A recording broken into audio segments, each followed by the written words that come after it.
Hello, friends. I am your friend Ashish Kumar, and I warmly welcome you all in today's very special episode.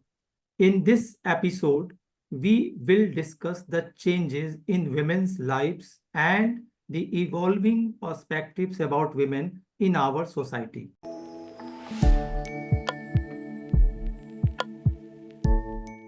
क्या बदला है और हम क्या सोचते हैं। फर्स्ट हमारे साथ हैं Mrs India 2023 Delhi NCR face, Mrs India international queen stunning 2024 and a yoga instructor Mrs Gurpreet Kaur जो हमारे साथ चंडीगढ़ से जुड़ी हुई हैं। हेलो मैम, नमस्ते, कैसे हैं आप? Namaste, sir. Thank you so much for inviting me here. Joining her is a veteran author, motivational speaker, and a TV and radio personality. अभी हाल ही में आपने उन्हें द हिलरी टाइम्स चैनल पर भी देखा था। She is Mrs Renu Chauhan जो हमारे साथ दिल्ली से जुड़ी हुई हैं। रेनू मैम, नमस्ते, कैसी हैं आप? नमस्कार। नमस्कार, बिल्कुल ठीक हूँ और आपका आभार, आपने मुझे दोबारा इनवाइट किया। Thank you. We also have Dr. Astha Suman from Muzaffarpur, Bihar, a lecturer in English at SKJ Law College, Bihar. Hello ma'am, hello, नमस्ते, कैसे हैं आप? नमस्ते, गुड इवनिंग। बहुत अच्छा, आप ठीक हैं? जी। Last but not least, we are joined by the heartbeat of the younger generation, an actor who has dedicated more than 20 years to television and films. Actor Kabir ji. Sir नमस्ते, कैसे हैं आप? नमस्कार आशीष जी, मैं अच्छा हूँ। आप कैसे हैं? बहुत बढ़िया, आपसे बात करके बहुत अच्छा लगता है, आपको देख करके एनर्जी आ जाती है। Thank you Ashish ji, same here.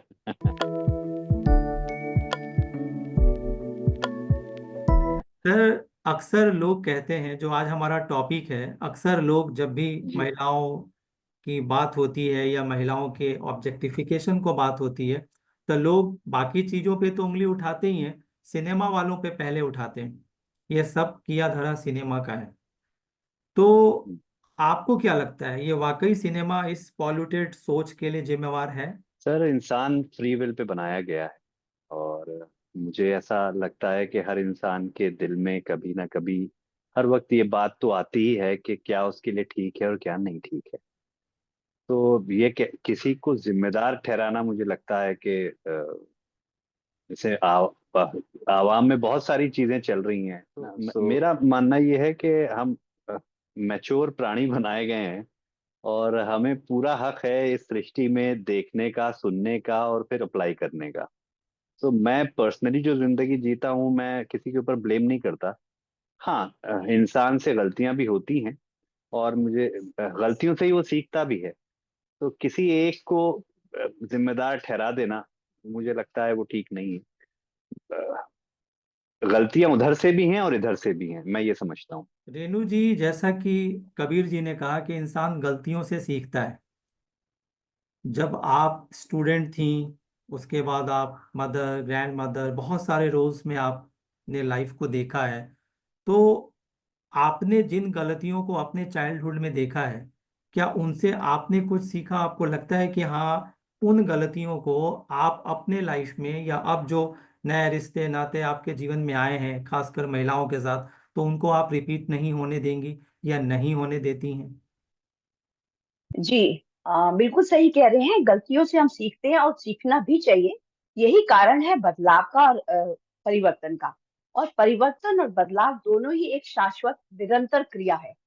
जैसे ठहरा हुआ पानी सड़ जाता है, वैसे ही यदि हमारे जीवन में निरंतर परिवर्तन नहीं हो तो जीवन, समाज ये सड़ने लगता है।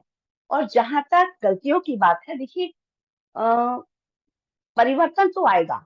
इसमें मीडिया भी जिम्मेदार है, हम खुद भी जिम्मेदार हैं, समय भी जिम्मेदार है। तो परिवर्तन के लिए मीडिया को ही से केवल दोष देना वो ठीक नहीं है। कई बार मीडिया हमारी इससे भी मदद करता है कि जागरूकता पैदा करता है, एक चेंज एजेंट की तरह से काम करता है, हमारी मानसिकता को बदलता है और महिलाओं के प्रति हमारे जो विचार हैं, उनको जिनको समय पर बदलने की आवश्यकता है, वो उसको सकारात्मक रूप से बदलने में मदद भी करता है। हाँ, जहां कहीं नकारात्मक हो जाता है वहां हमें सोचना है, ऑब्जेक्ट करना है और उसको फिर उसमें भी परिवर्तन लाना की आवश्यकता है। मैम मैं रेणु ऐसा जी, मैं सोचती ये जानना चाह रहा हूँ कि बीइंग अ वुमेन, आपने क्या क्या चेंजेस अपने लाइफ में आप ले आ सकी।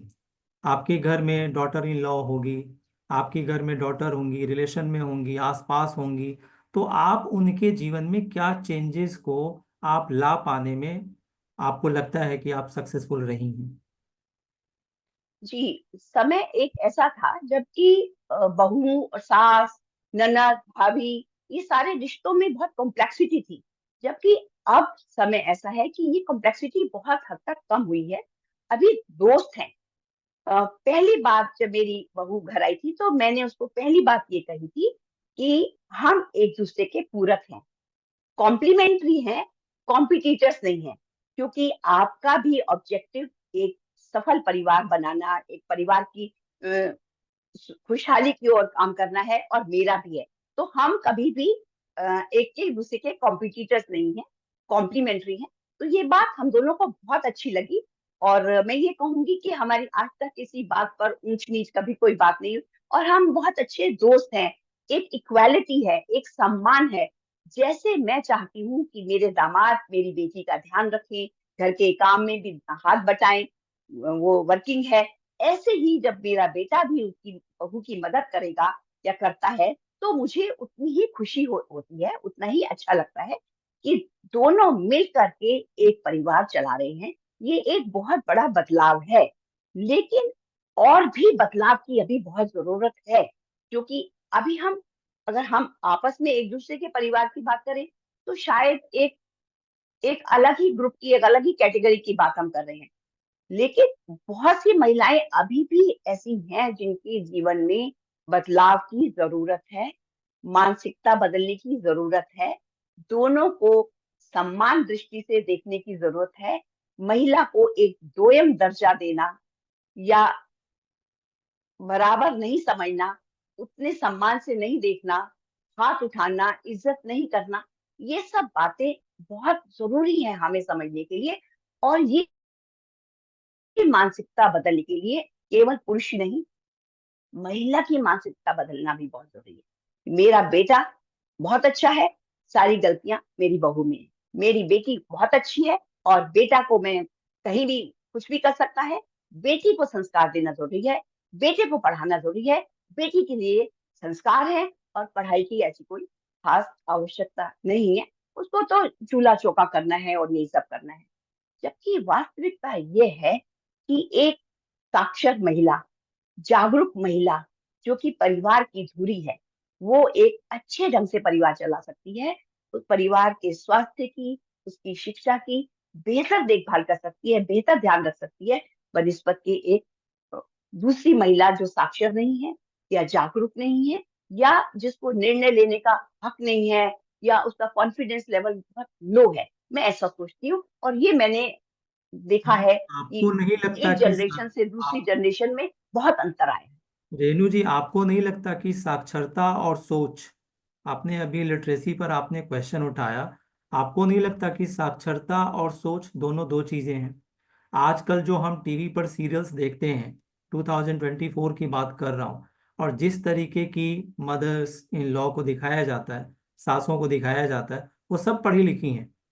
दिल्ली जैसे शहर में, भारत के कैपिटल में, जिस तरीके से विमेन के साथ जो टॉर्चर हो रहा है और जिन विमेन्स के साथ हो रहा है, विमेन के साथ हो रहा है, वो सब पढ़ी लिखी हैं। बात तो सोच की है। जी, बिल्कुल सही कह रही हैं। बात सोच की है, बात मानसिकता बदलने की है। एक औरत को भी समझना है कि एक औरत के क्या अधिकार हैं, उसको हम किस तरह से सम्मान दृष्टि से देख सकते हैं। दोयम दर्जा नहीं है उसका घर में, वो कोई निर्णय नहीं ले सकती है, उसकी फाइनेंशियल स्टेबिलिटी नहीं है और बेटे को लेकर के सास इनसिक्योर हो रही है। ये सब बातें दिखाई जाती हैं, लेकिन हम भी समझते हैं कि ये बहुत ड्रामा है और एक बहुत गलत छवि पेश करता है समाज के आगे महिलाओं। बहुत खूब।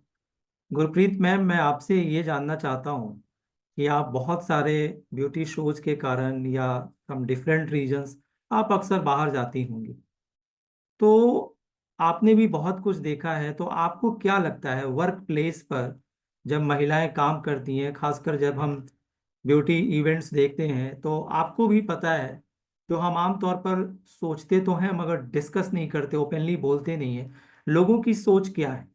पिछले 5 साल को ही अगर हम एग्जाम्पल लेते हैं, तो आप किस तरीके के बदलाव को देखती हैं? सबसे पहले तो हमारे सभी प्रश्नों का केंद्र बिंदु है स्त्री। और स्त्री एक स्ट्रॉन्ग ट्री है, एक ऐसा पेड़ जो आपको हमेशा बेनिफिट ही देगा, फल देगा, छाया देगा, सब कुछ देगा। ये एक परिवार अच्छे से जानता है कि स्त्री अगर स्ट्रांग है तो उसका परिवार भी सकुशल चलेगा। तो अगर हम स्त्री की जो ये ट्री है, इस ट्री की रूट्स को अगर हम स्ट्रांग नहीं करेंगे, किसी ना किसी बाहरी एनवायरनमेंट के कारण या अपनी सेल्फ ईगो के कारण या किसी और नेगेटिव पॉइंट के कारण अगर हम स्त्री और इस ट्री की रूट्स वीकन एंड वीकन करते रहेंगे over the time, after few years, और ऐसे पिछले कई सालों से जो हम स्त्री की उसके अस्तित्व की और उसके बारे में जो हम चर्चाएं करते हैं, तो हमने यही देखा कि पहले जो लेडीज होती थी, पहले जो स्त्री होती थी, अगर हम वैदिक टाइम की बात करें तो मनुस्मृति में भी लिखा है कि बहुत सी ऐसी विमेन हैं जो स्ट्रांग रही हैं, जो संस्कृत में श्लोक लिखती थी और वाद विवाद में उत्तीर्ण थी। जैसे कि नाम लिया जा सकता है Gargi, Maitri, Lopamudra. And if we come to the medieval period, तो हम देखते हैं कि वो बुद्धिजीवी के बाद वो योद्धा भी बन गई। जब बाहर के इतने इन्वेडर्स आए और आक्रमण हुआ, तो अपनी आन बान के लिए वो योद्धा भी बन गई। तब वो फिजिकली भी बहुत उसने मैम, अपने आप आपकी को बात सही है, पावरफुल। यू जी। आर राइट टू जी। Some extent. आपने जी। एंशियंट और मीडिएवल का एग्जाम्पल दिया, ये बहुत अच्छा लगता है कि हमारे देश में औरतों की पूजा होती है, जय माता दी हम बोलते हैं। ये कहने, सुनने, बताने में बहुत अच्छा लगता है। लक्ष्मीबाई की हम बात करें, अहिल्या देवी की बात करें, महादेवी वर्मा की बात करें, ये बहुत अच्छा लगता है। क्या हम अपनी लड़कियों को लक्ष्मीबाई बनाने की राह पर हैं?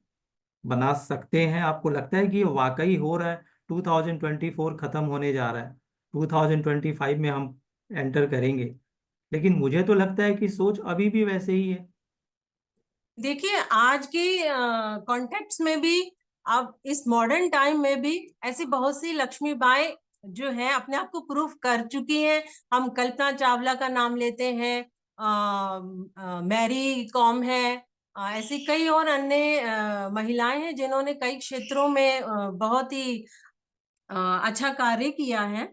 लेकिन वो उन्होंने इसलिए नहीं किया कि उनको हर तरफ से बहुत सपोर्ट मिली थी। उन्होंने सिर्फ एक स्टेटमेंट पे बिलीव करके और उसको प्रूफ करके वो अपने क्षेत्र में वो आगे बढ़ी। और वो यही स्टेटमेंट थी कि there is always a light only if you are brave enough to prove it.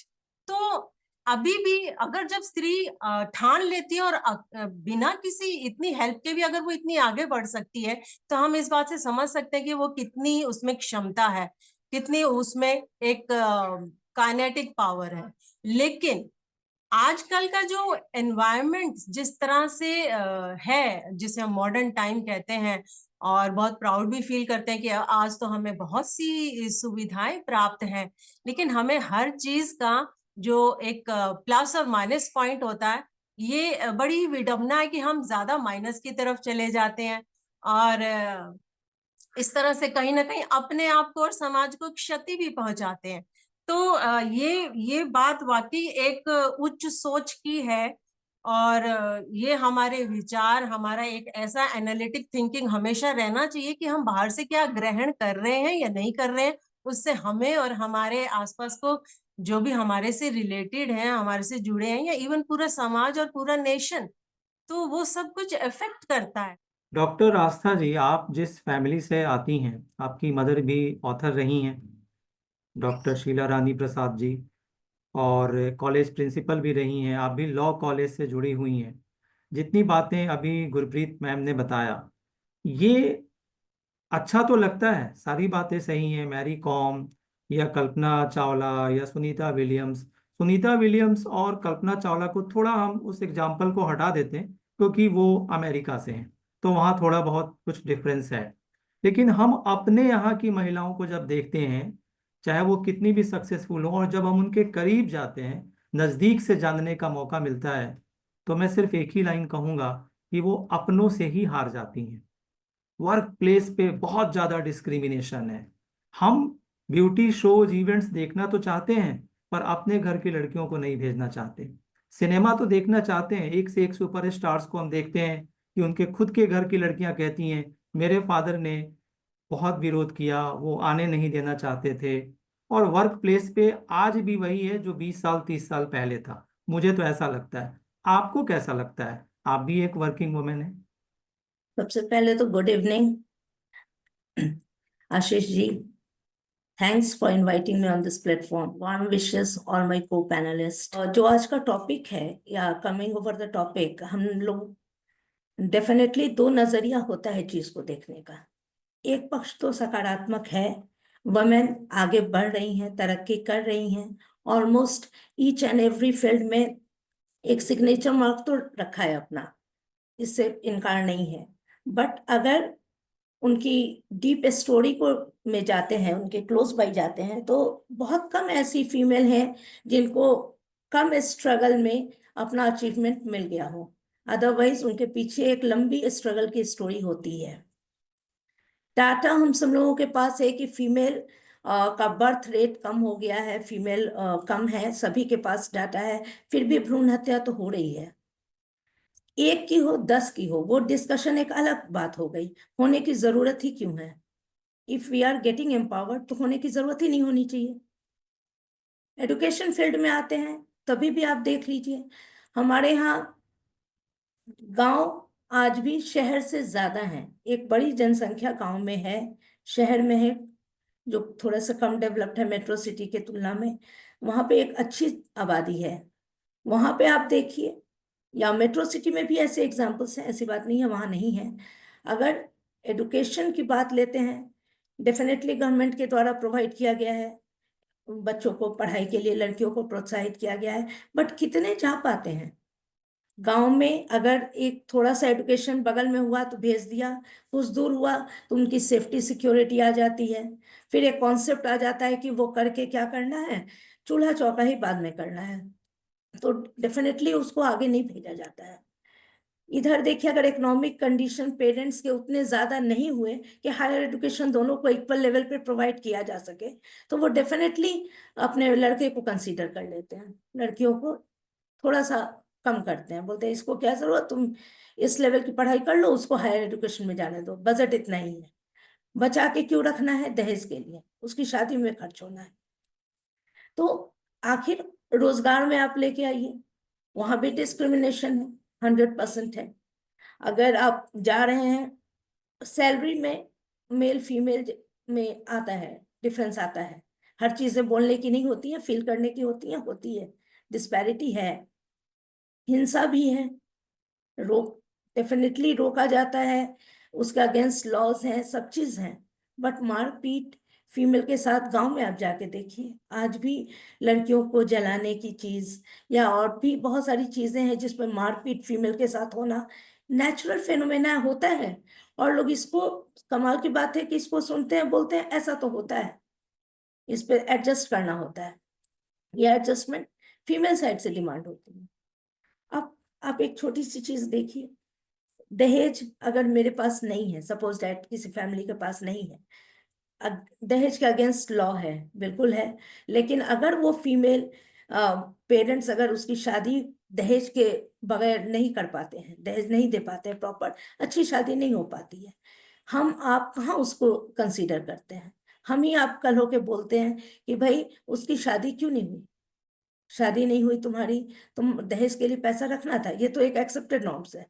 शादी इसके कारण नहीं हुई, हम कभी उसको हाईलाइट नहीं करते हैं, उसको प्रमोट नहीं करते हैं कि चलो कोई बात नहीं, इस ये एक फैमिली है तो she has taken strong step for not getting married to such people.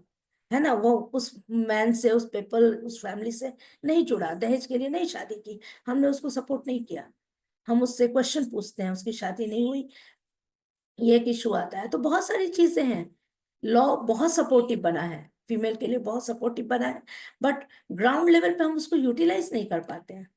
अगर हम नॉर्मल क्षेत्र में भी करते हैं तो फिर एक लड़कियों का रेपुटेशन बोल्ड होने की बजाय उसको तो थोड़ा नेगेटिव में चला जाता है, शादी करने के लिए फैमिली आगे नहीं आएगी, ये लड़की तो आज से ही मतलब इतनी बोल्ड है, वो बोल्डनेस जो पॉजिटिव एटीट्यूड है वो नेगेटिव में चला जाता है।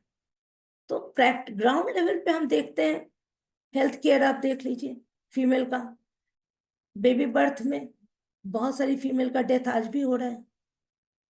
तो ग्राउंड लेवल पे आज भी ये हमारे जो पास एक आपने लंबा ये रास्ता जो बचा है। आपने डॉक्टर आस्था जी, आपने ये जो फीमेल फेटिसाइड इशू की बात की आपने, ये जो भ्रूण हत्या आपने कहा, तो हाँ इसमें तो महिलाएं भी जिम्मेवार है ना।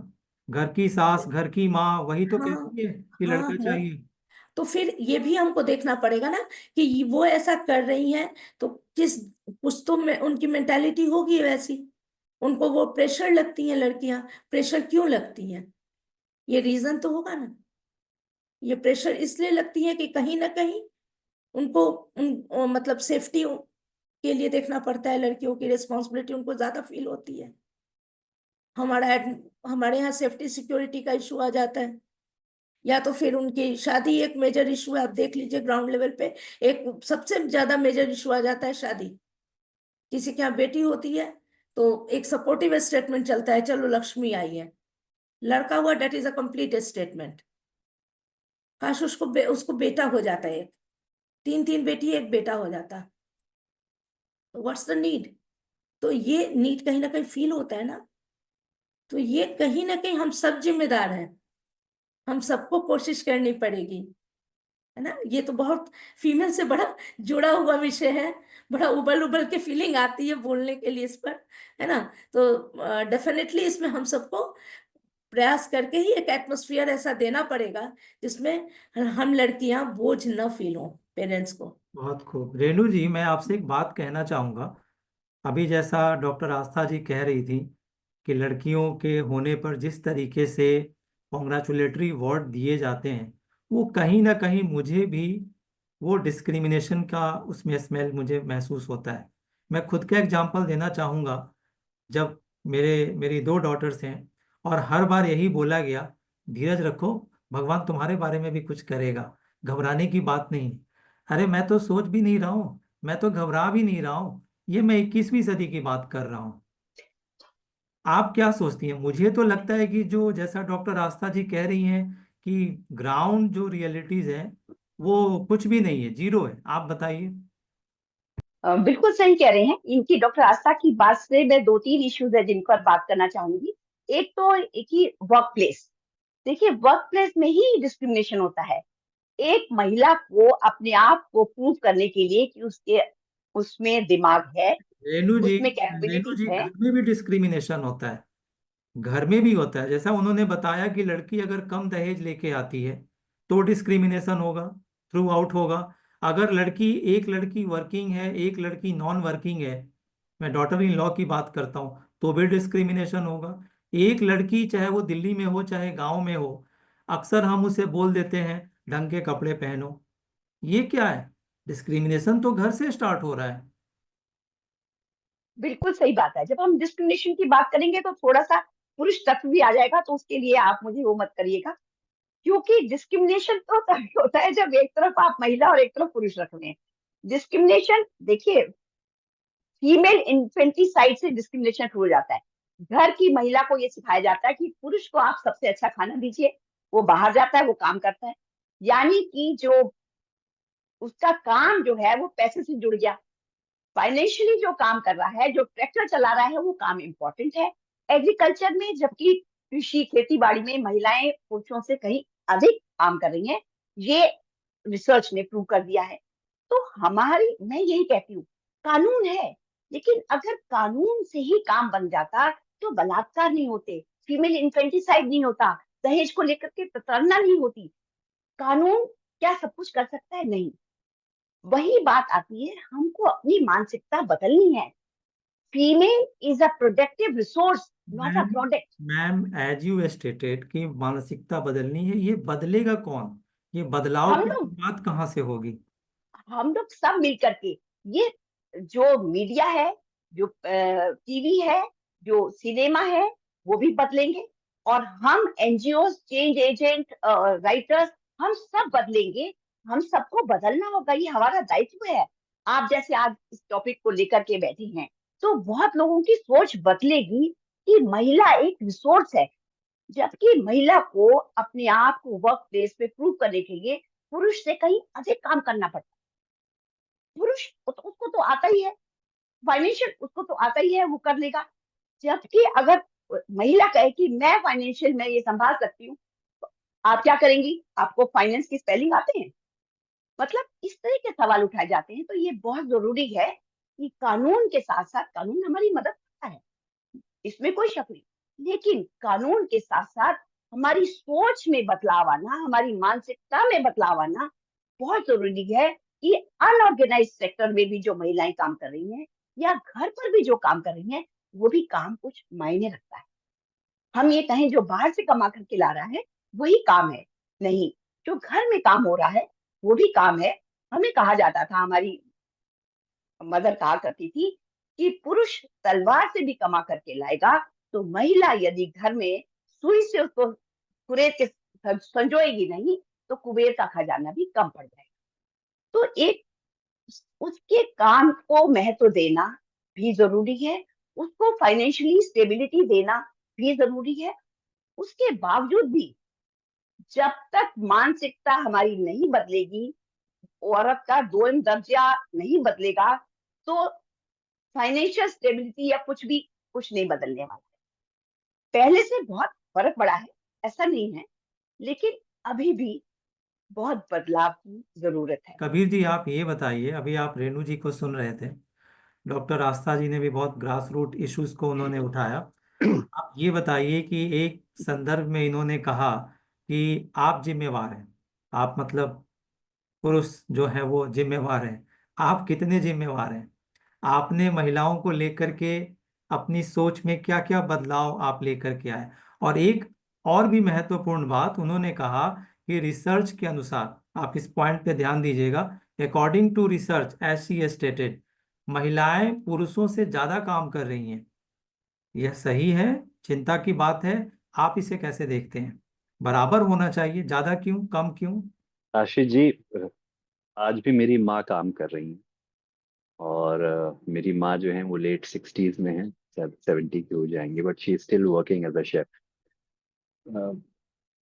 मैम ने जो बात बोली, मुझे लगता है आशीष जी माइंडसेट की बात है ना। और मैं इसको 3 क्षेत्र में डिवाइड करता हूँ: अपर क्लास, लोअर क्लास और मिडिल क्लास।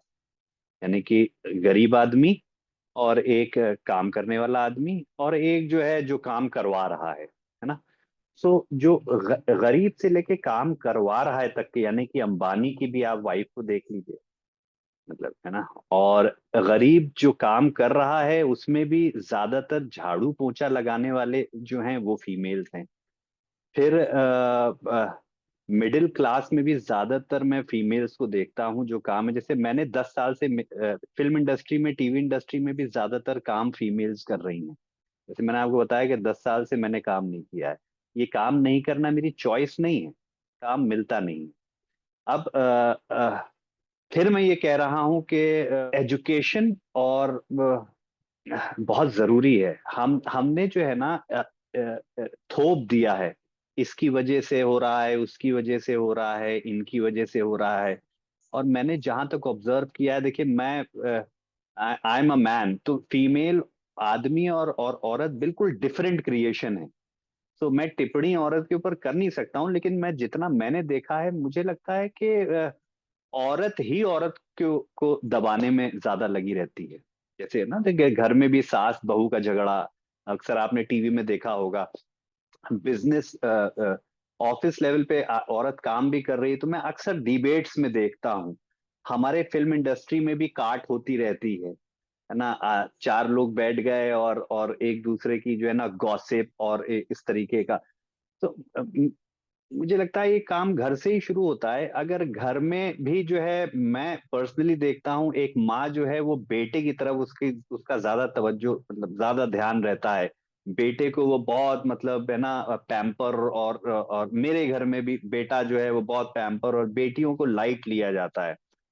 तो ये औरत से ही शुरू होता है, क्योंकि मर्द तो बाहर काम करने गया है ना। सो घर में वो, क्योंकि उनके सपने जगे हुए हैं, जैसे आपने अभी बताया कि दहेज, पर है ना, पर सो वो अब तो दहेज भी। हाउस हस्बैंड का भी सिलसिला चल पड़ा है। हाउस हस्बैंड का, देखिए जैसे मैंने आपसे बताया ना कि आज के वक्त पे हस्बैंड वाइफ, ये एक अलग टॉपिक है, लेकिन मैं अगर हस्बैंड वाइफ को देखूं तो फिर मैं बता रहा हूं कि शादियां जो हैं वो अ, परिवार ज्यादा करा रहा है, ये देख के आदमी कितना कमा रहा है और लड़की कितनी खूबसूरत है ना। हालांकि शादी का मकसद ही अलग है। आप इसको अगर डिवाइन पर्पस से लेकर जोड़ें तो मैं समझता हूं कि आप सही रास्ता समझ पाएंगे कि हम क्या। एक होता है कि आप सिर्फ पैसा कमाने के लिए काम कर रहे हो, एक होता है कि आप काम कर रहे हो अपने परिवार को अपग्रेड करने के लिए। सिर्फ लड़के को या लड़की को नहीं, परिवार को अपग्रेड करने के लिए। परिवार परिवार में आपके आपके सर्वेंट क्लास भी आ जाते हैं, जो आपके घर में बर्तन धो रहे हैं, झाड़ू धो रहे हैं, वो भी सर्वेंट जो है वो फीमेल ही है। तो मैं अक्सर अपने मित्रों से ये बोलता हूं कि तुम अगर मान लो महीने का 50-60 हजार रुपए कमा रहे हो और तुम्हारा एक बच्चा स्कूल जा रहा है, तो तुम्हारे घर में जो दीदी झाड़ू लगाने आती है, अगर उसके एक बच्चे को भी पढ़ा दोगे ना, तो उनकी लाइफ 20 साल में वहां आ जाएगी जहां तुम आज बैठे हुए हो। हम, जैसे मैंने आपसे कहा ना आशीष जी, कि किसी के ऊपर उंगली उठाना बहुत आसान है, लेकिन जो मैम कह रही हैं कि अपग्रेशन होना, अपग्रेशन किसी एक का काम नहीं है, ये हर घर का काम है, अगर वो जग जाए तो। जैसे मैंने आपसे कहा कि आपके घर में मैंने बहुत अपने बहुत सारे मित्र देखे हैं जो फ्यूचर के लिए पैसा सेव कर रहे हैं, लेकिन सत्य तो ये है कि फ्यूचर किसी को पता ही नहीं है, कल ही मौत हो जाए हमारी तो हम क्या कर सकते हैं। बहुत से ऐसे भी मित्र मैंने देखे हैं जिन्होंने पैसा सेव करके रखा, लेकिन कल उनकी मृत्यु हो गई और वो पैसा बैंक ले गया। तो हमको जो है ना अपनी माइंडसेट को देखना है। हम डेप्थ में हैं, हमें डेप्थ से बाहर निकलना है। हम बहुत ज्यादा मैनिपुलेटिव भी हो गए हैं। हम बहुत आसान हो जाता है ये बोलना कि औरत ऐसी है, मर्द ऐसी है, एक्चुअली, या किसी कंपनी के ऊपर या समाज के ऊपर या किसी, है ना, किसी पर्टिकुलर उसके ऊपर उंगली उठा देना। एक्चुअली घूम फिर के कर तो इंसान ही रहा है ना। मतलब जो भी आप, चाहे वो सरकार बोल लीजिए, चाहे वो गवर्नमेंट बोल लीजिए, ये सब बनाया खेल किसका है? ये सब इंसान का ही बनाया हुआ खेल है। चाहे वो हस्बैंड बोल लीजिए, वाइफ बोल लीजिए, लड़की लड़का, ये सब इंसान ही कर रहा है। आप किसी और इंसान से हटके किसी और क्रिएशन को आप देखेंगे, वो मदमस्त हैं, वो अपना, उनको रोज खाना भी मिलता है, वो रोज अपने काम पे भी चले जाते हैं, सारा कुछ उनको और अवेलेबल है। क्रिएशन को सर हम क्यों देखें? आपने बिगिनिंग में जो बोला लोअर क्लास, मिडिल क्लास और अपर क्लास, आमतौर पर जो हम देखते हैं कि एक रिक्शा चलाने वाला, ऑटो चलाने वाला, जो ब्लू कॉलर पीपल हैं, हम उनके घरों में जलाने के किस्से नहीं सुनते। जिनके पास पैसा है, सारी एमिनिटीज हैं, उन्हीं के घरों में इस तरीके के टॉर्चर के किस्से ज्यादा सुनने को मिलते हैं। डॉक्टर आस्था जी, आप। सर वाकई उनके घर में ही ज्यादा किस्से सुनने को मिलते हैं। मैं बिल्कुल एग्री हूँ इस बात से। असल में लोअर तबके में क्या होता है, सभी कमा रहे हैं, जिसका जो भी लेवल है, ईटा उठा रहे हैं, फीमेल भी है, ईटा उठा रही हैं, झाड़ू कटका कर रही हैं, वो अपना कर रही हैं, कमा रही हैं, सभी अपने अपने लेवल पे है। एक दूसरे से डिमांड ज्यादा नहीं होता है, एक औसत कमाई सबकी एक लेवल की होती है, इसलिए उसमें जरूरत ही नहीं पड़ती है जलाने की, क्योंकि सबको सबके पैसे से सपोर्ट रहता है। अब बड़े लेवल पे जो एक मिडिल क्लास में ज्यादा सुनिएगा, हाई अप्स में भी कम होता है जलाने वाली चीज। टॉर्चर का एक अलग अंदाज हो सकता है हाई क्लास में, लेकिन जलाने वाली चीज आपको मिडिल क्लास में ज्यादा सुनने में आएगी। इसको मैम, आप एक बात बताइए, जब आप स्टूडेंट थी और आज 2024 में आप अपने आप में क्या बदलाव देखती हैं? आप उस स्टेट से आती हैं, बिहार से, जहाँ की कंजर्वेटिव थिंकिंग को लेके पूरा देश बात करता है। तो आपने इतना जो इवोल्यूशन देखा, तो उसमें आप अपने आप को कहाँ पाती हैं? आपको लगता है कि वाकई देश बदल रहा है, हमारी सोच बदल रही है, कुछ ह्यूमैनिटीज जो आपको नहीं मिला वो फ्रीडम नहीं मिला। आपको लगता है कि आपके बच्चों को, रिलेटिव्स के बच्चों को वो सुविधा मिल रही है, खासकर मिल लड़कियों रही है। महिलाओं को? बदलाव तो है आशीष जी, इसमें इनकार नहीं किया जा सकता है। हाँ, ये एक अलग बात है कि बदलाव की गति क्या है, वो एक अलग बात हो गई, पर बदलाव है, इससे इनकार नहीं कर सकते हैं। हाँ, ये जरूर है, हम लोग भी, कुछ फैमिली हम लोगों के समय में थी जो फीमेल को उस समय भी सपोर्ट करती थी, लड़कियों को। जैसे मेरी mummy, I am single brought up, एक सिंगल पेरेंट में मेरा ब्रॉटअप हुआ है, फादर को मैंने देखा नहीं, तो मम्मी ने मेरे को हमेशा सपोर्ट किया, हमेशा आगे बढ़ाया। कभी किसी ये डिमार्केशन में ये लड़का है लड़की है वैसी बात नहीं हुई। कॉलेज में भी ह्यूमैनिटी में, इंग्लिश में मैं अकेली लड़की थी, 48 बॉयज थे, तो कभी ऐसा नहीं हुआ प्रॉब्लम। लेकिन हाँ, डेफिनेटली उस समय कुछ रेस्ट्रिक्शंस थे लड़कियों में। आज जैसे उतना फ्री मिक्सिंग थोड़ा कम था, आज देखते हैं बहुत आसानी से फ्री मिक्सिंग है, लोग बात कर रहे हैं। आउटफिट, हम लोग, ये एक अलग बात है कि मैं उस समय भी पहनती थी जींस वगैरह समथिंग, बट आज कॉमन है, वो एक डेली आउटफिट है, तो आउटफिट में भी बदलाव है। और लड़कियां रात में, हम लोग के यहाँ रात में कोचिंग हम लोग के समय में नहीं हो पाता था, आज 7-7 बजे तक कोचिंग से आ रही हैं लड़कियां, 8 बजे रात में भी आ रही हैं। बिहार में भी ऐसा नहीं है, आराम से लड़कियां आ जा रही हैं। लेकिन फिर भी इन सब के बावजूद ये बात अपनी जगह शाश्वत सत्य है कि अभी बहुत लंबा रेस तय करना है। ये जो कबीर जी ने कहा, मैं बिल्कुल उनकी बात से एग्री करती हूँ कि फीमेल की दुश्मन फीमेल वाली बात जो आई है, तो डेफिनेटली दिखता तो यही है कि सास बहू और समथिंग में होता रहता है इश्यूज, बट कहीं ना कहीं एक चीज को ये भी आप देखेंगे ना, जैसे माँ है, बेटे को पैम्पर ज्यादा, मेरा भी बेटा बेटी दोनों है, एक माँ बेटे को ज्यादा पैम्पर कर रही है। ठीक है, मेरी सोच ऐसी हो ना हो, that is different thing, but एक एक सोच तो होती है ना कि लगता है कि लड़का, अगर हम उसको अच्छा डाइट देते हैं, हेल्थ का ज्यादा ध्यान देते हैं, वो पूरी फैमिली की लाइवलीहुड की जिम्मेदारी उस पे है, he is going to maintain all the responsibility of our family. लेकिन लड़की क्या है, शादी करके दूसरे घर में चली जाएगी, वो उसको उस पे क्यों इतना ज्यादा ये करना, तो ये तो ये एक बात थोड़ा सा बिल्कुल सही है इश्यूज आ कि जाता लड़के है। को, ये आपकी बात सही है कि लड़के को सब दे रही हैं। ठीक है, जो आपने कहा कि in coming future he is going to take responsibilities of a lot of thing, that is हाँ, ओके। ऐसे ऐसा अच्छी कुछ सोच कॉन्सेप्ट क्यों ट्रेंड नहीं देते? करता है। अच्छी सोच क्यों नहीं देते? प्रधानमंत्री ने भी एक बार एग्जैक्टली लाल किला से कहा था exactly, कि सभी को अपने घर के लड़कों को सिखाना चाहिए, समझाना चाहिए। बिल्कुल बिल्कुल, ये जो बात आपने कही ना कि ये सारी चीज हम लोग दूसरे पे डाल देते हैं, इसकी रेमेडी क्या है? तो रेमेडी हम आप ही हैं। अगर लड़कों को अच्छी शिक्षा देते हैं, ये रेप इश्यूज ही ले लीजिए, अगर हम घर में परवरिश देते हैं कि तुमको किस शालीनता से, किस दायरे को मेंटेन करके रिलेशन रखना है, डेफिनेटली उस नजरिए पे नहीं जाएगा। आपका बेटा, हमारा बेटा कभी उस नजरिए से नहीं देखेगा, तो हमें ही इस पर वर्क करना होगा, बाहर से कोई नहीं आएगा। गुरप्रीत जी, आप कबीर जी की बातों से, डॉक्टर आस्था जी की बातों से, रेणु जी की बातों से कितना एग्री करती हैं?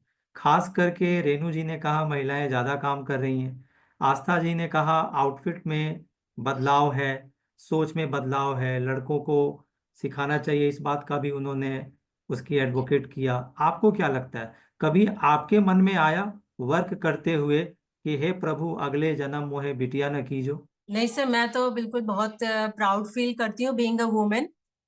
और नारी तो शक्ति होती है, शक्ति का रूप है, बस शक्ति को कोई दबाए नहीं, और जिसके पास शक्ति है उस शक्ति का कोई गलत इस्तेमाल करे नहीं। ये मैं पर कहना ये चाहूंगी। कैसी शक्ति है मैम, नारी की ये कैसी शक्ति है जो अपने ही घर में शक्ति की डिमांड करती है? मुझे लौटाओ मेरी शक्ति, वो खुद ही गुहार करती रहती है। जी सर, इसीलिए मैं यही कहना चाह रही थी कि हमें आज जो हमारे इश्यूज हैं, इसके लिए बहुत पीछे, हमें कम से कम 100-150 साल पीछे देखना तो पड़ेगा। एक्चुअली रीजंस हैं वहां से, भले ही हम मॉडर्न तरीके से उन रीजंस को सॉल्व करें, लेकिन कॉजेज और रीजंस वहां हैं।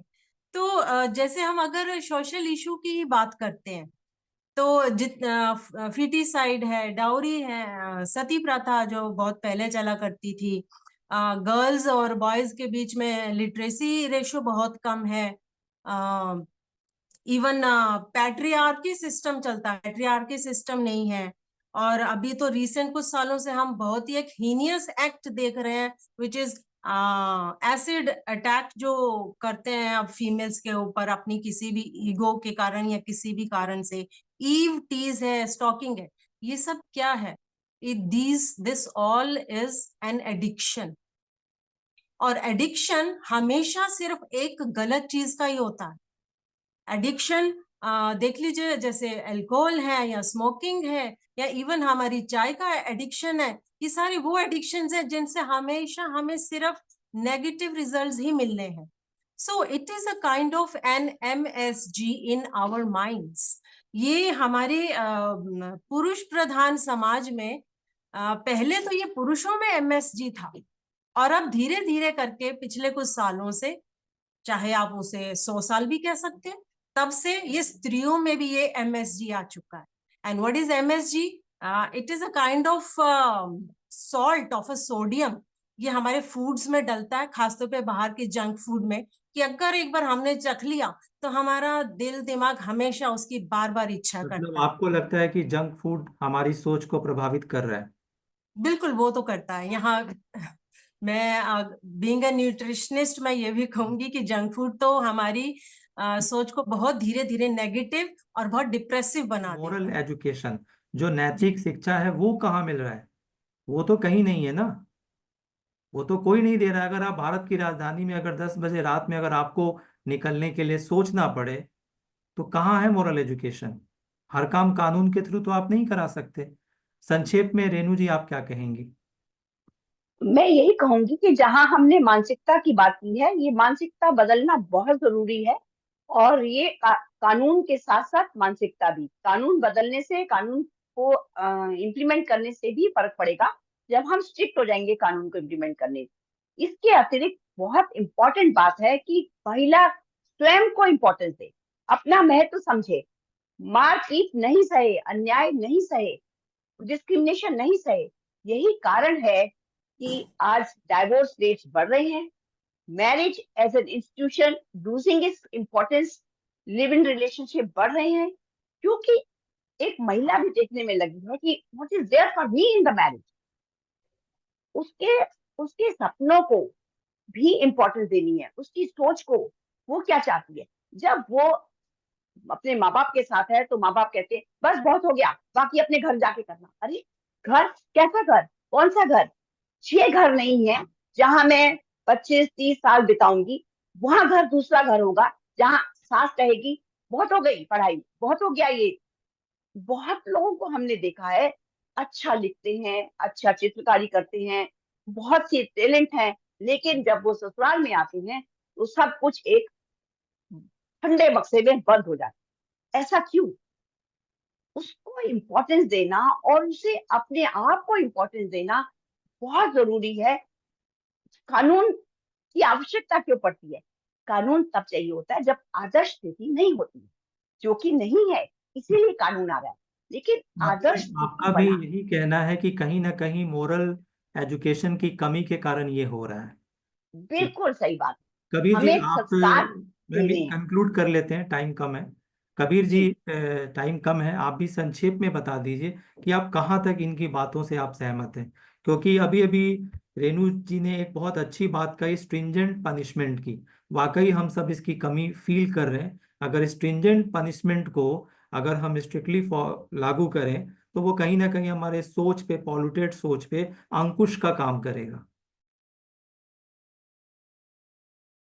सर मैं फिर वही कहूंगा आशीष जी कि ये खेल परिवार से ही शुरू होता है। और मॉरल की अगर बात की जो, तो माता पिता कितने मॉरल वैल्यूज पे जी रहे हैं, ये बड़ा एक सवाल है। बच्चा जो है उसको बचपने में निग्लेक्ट कर दिया जाता है, स्कूल और ट्यूशन में थोप दिया जाता है, हाथ में मोबाइल पकड़ा देंगे, गेम पकड़ा देंगे।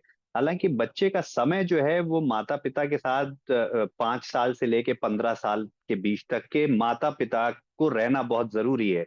और बचपन से ही बच्चे को ये समझाना बहुत जरूरी है कि उसके लिए क्या सही है और क्या नहीं सही है। आज बच्चा जो है वो बाहर की दुनिया पे डिपेंड है। मैं खुद देखता हूँ माता पिता जो हैं वो, अच्छा बच्चे पैदा करना भी जो है वो समाज के लिए है, डिवाइन पर्पस के लिए नहीं है। मैं बहुत से अपने मित्रों को देखता हूँ जिनके बच्चे नहीं पैदा हो रहे हैं, वो बहुत डरे हुए हैं कि यार समाज को क्या मुंह दिखाएंगे। तो बच्चे पैदा करना भी एक हमें सवाल है कि भाई बच्चे हम क्यों पैदा करना चाहते हैं, आगे हम क्या मिसाल छोड़ना चाहते हैं। तो आशीष जी, मैं आपको फिर जैसे बता रहा हूँ कि जिसको बनना है वो तो बनेगा ही बनेगा, है ना। तो मैं फिर किसी को ब्लेम नहीं करना चाहता, हाँ, लेकिन सबसे बड़ा हाथ जो है वो माता पिता का है। माता पिता फीमेल जो है वो, जैसे मैंने आपसे पहले भी कहा कि मर्द जो है वो बहुत बाद में आ रहा है। एक्चुअली औरत ही औरत को ज्यादा ह्यूमिलेट करती है। जैसे मैंने अपनी जिंदगी में देखा है कि एक माँ जो है वो अपने बेटे से ज्यादा प्यार कर रही है। बेटी को उसने जो है थोड़ा सा साइड में रख रखा है, क्योंकि शायद हो सकता हो उसके सपने बेटे से जगे हुए हैं, वो बैंक बैलेंस है या जो भी समझ लीजिए, मैं नहीं जानता। लेकिन मैंने देखा है कि समाज में बेटों का जो है वो, अच्छा अगर बेटा कुछ नहीं कर रहा है तो फिर वो नकारा भी हो जाता है। यानी कि फौरन जो है वो सपने अगर नहीं बेटे से मिले तो फौरन जो है वो नकारा हो जाता है। तो मुझे लगता है आशीष जी के हमको माइंडसेट जो है हमारा हमें अपग्रेड करना है। साथ में मॉरल वैल्यूज जो है वो बड़ों को पहले दी जाए ताकि छोटे समझें। मॉरल वैल्यूज बड़ों के ही हाथ में कमजोर हैं। बड़े जो है वो बच्चों को क्यों पैदा कर रहे हैं, ये बड़ों को अपने आप से सवाल पूछना चाहिए। मैंने जितना देखा है बच्चे पैदा हो रहे हैं समाज के लिए, समाज को दिखाने के लिए। डॉक्टर आस्था जी, प्रोग्राम को कंक्लूड करते हुए बताइए, ये सोचकर अभी आपने थोड़ी देर पहले बोला था कि आपका एक बेटा भी है एक बेटी भी है, तो और जैसा कि सभी ने कहा कि अपग्रेड भी करना चाहिए, तो आप फोर्थ कमिंग टाइम के लिए अपने आप को कैसे अपग्रेड, आपको लगता है कि आप अपग्रेड कर पाएंगी? किस तरीके के बदलावों को लगता है कि मुझे ये लाना है ताकि ये चीज समाज में रिफ्लेक्ट करे? देखिए आशीष जी, मैं इन चीजों को पॉइंट वाइज कंक्लूड करना चाहूंगी। एक तो हम लोग के वक्त में एक नैतिक शिक्षा करके सिलेबस में हुआ करता था, वो बहुत जरूरी था, आज के वक्त में हट चुका है। लॉ भी इम्पोर्टेंट है, रैंडम पनिशमेंट भी बहुत जरूरी है, उससे डर होता है, एक लगाम होती है, लेकिन मोरल वैल्यूज जो है वो आपकी पर्सनालिटी को निखारता है, आपके कैरेक्टर को पहचान देता है। वो चीजें खत्म हो गई हैं, आज यूटिलिटेरियन सोसाइटी हो गई है। आपका एक एक कॉन्सेप्ट है, लड़कियां कुछ भी कर लें, उनके उनका रिकॉग्निशन क्या है, उसकी शादी किस लड़के से हो रही है वो क्या है वो मतलब नहीं है, किस स्टैंडर्ड के लड़के से शादी हो रही है उसका स्टैंडर्ड उससे आइडेंटिफाई होता है। अब आती है बात हमारे आपके, तो डेफिनेटली हम लोग यहाँ कबीर जी की बात से मैं बिल्कुल सहमत हूँ। वो जो कह रहे हैं शुरू से ही हम बच्चे को बाहर भेज देते हैं, बस हुआ नहीं बाहर हॉस्टल में दे दिया, छोटे से दे दिया बाहर, हमारी रिस्पॉन्सिबिलिटी फ्री हो गई। हम पेरेंट्स से, बच्चा तो फैमिली में रहना सीखा ही नहीं, बड़ों से एडजस्ट करना सीखा ही नहीं, बड़ों की बात मानना, कैसे हमें फैमिली के साथ हर रिलेशन के साथ किस तहजीब के दायरे में रहना है। पहले माँ बाप, दादा दादी, नाना नानी, काफी लोग टोकते थे ये नहीं करना है वो नहीं करना है। अब बच्चों को कोई पाबंदी नहीं, हो सकता है उनकी पढ़ाई अच्छी होती हो सकता है उनके रिजल्ट अच्छे आते हों, लेकिन वो बाकी हर चीज से, जो जिंदगी के सक्सेस के लिए बहुत सारी चीजों की जरूरत होती है, उन सारी चीजों से वो बिल्कुल अलग हो जाते हैं। तो ये एक बहुत बड़ा इशू है जो कैरेक्टर बिल्डअप करने में बहुत योगदान देता है, जो आजकल हम लोग नहीं कर पा रहे हैं। तो डेफिनेटली बच्चों को चैरिटी बिगिंस एट होम वाली जो बात होती है, हमें घर से शुरुआत करनी ही पड़ेगी। लंबा रास्ता तय करना है, लड़कों को तहजीब सिखानी है, और जो लड़कियां आगे, जो फीमेल आगे आ चुकी है, एक स्टैंड पॉइंट जिनका है सोसाइटी में, उनको आगे आना होगा, कम फॉरवर्ड लेना होगा फीमेल के लिए। एक होता है ना स्टैंड पॉइंट, उनको करना होगा, उनको आगे आना होगा। वो उस चीज को फॉर ग्रांटेड करके या बस बाय द वे करके नहीं, जो कि मेरे पास वो राइट है कि हम आपको कुछ सपोर्ट कर सकते हैं, तो डेफिनेटली हमको आगे आना होगा। एक, बहुत एक तो खूब डॉक्टर आस्था जी, टाइम की कमी के कारण थोड़ा यहाँ मुझे रुकना पड़ेगा। इशू, टॉपिक ही कुछ ऐसा है ना। बिल्कुल बिल्कुल बिल्कुल। So, the viewers, the discussion has indeed been truly engaging, and there is so much for everyone to learn from it. However, due to time limits, we must conclude here. I sincerely thank you all for being a part of this session. सबको thank you, thank धन्यवाद, thank you, जय Hind. You.